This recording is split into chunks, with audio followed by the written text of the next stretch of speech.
La République de Guinée est communément qualifiée de château d'eau de l'Afrique de l'Ouest en raison de la richesse de ses réserves en eau brute.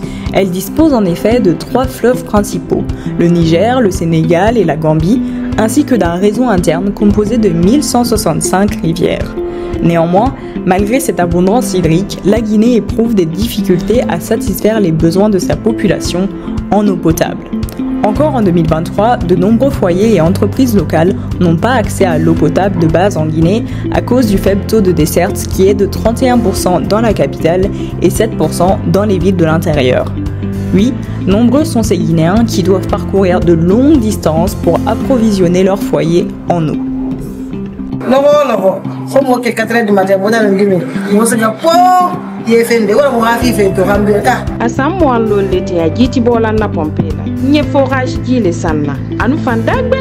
Cette forte consommation d'eau provenant des forages, dont la prolifération est incontrôlée, n'est pas sans conséquence sur l'environnement.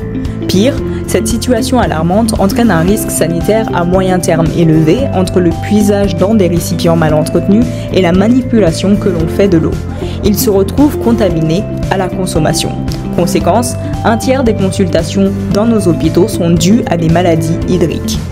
Le manque d'investissement dans les infrastructures et le tarif consommateur fixé par l'État et appliqué à la clientèle est aujourd'hui loin du tarif d'équilibre. Cela explique les difficultés d'approvisionnement de la population en eau potable. À titre illustratif, la plupart des installations de la SEG datent de 1930. En matière d'eau, quand je compare la Côte d'Ivoire et la Guinée, je peux dire ici l'eau est gratuite. Parce que la quantité d'eau qu'on utilise ici, ça, si c'était en Côte d'Ivoire, il allait nous facturer beaucoup.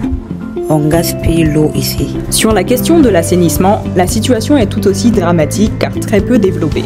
Toute la Guinée possède un seul réseau d'égouts et bien qu'il existe quelques stations de traitement des eaux usées et des stations de pompage, elles ne sont pas pleinement opérationnelles.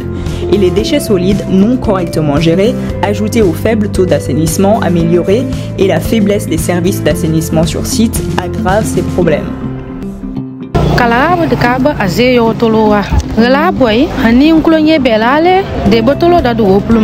Ici, nous n'avons pas accès à des installations sanitaires adéquates.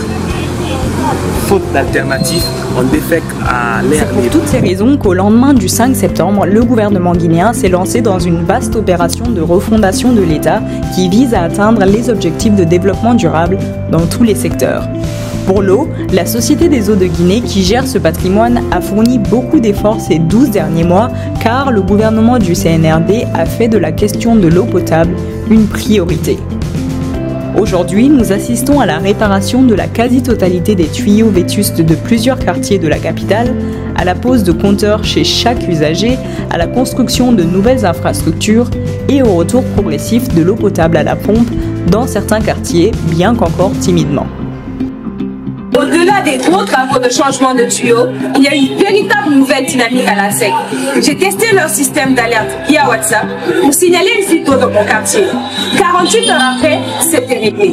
S'ils disposent des moyens nécessaires, je crois que cette nouvelle version de la SEG peut satisfaire la population. Au compte de l'assainissement, le ministère en charge a adopté une politique de professionnalisation de la gestion des ordures. Et grâce au contrat scellé entre l'État et les entreprises privées, un vent de renouveau souffle dans la capitale guinéenne.